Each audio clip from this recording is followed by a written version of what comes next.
Урматтуу ат жалын ойногон жигиттер чамдангыла. 2021 жылдын 25 сентябрь күнү Россия жергесинде жүргөн мекендешибиз Ош облусунун Өзгөн районунун Кызыл Октябрь айылынын тургуну Көчкөнбаев Азамат Россия мамлекетинин Томск шаарында боло турган чоң аламан улакка чакырат.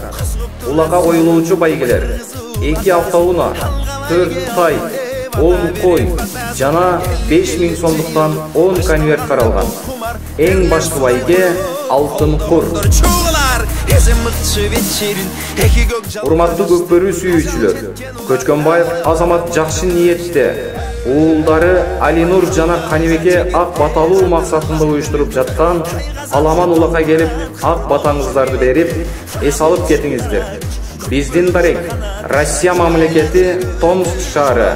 Байланыш номер 8 903 951 45 00.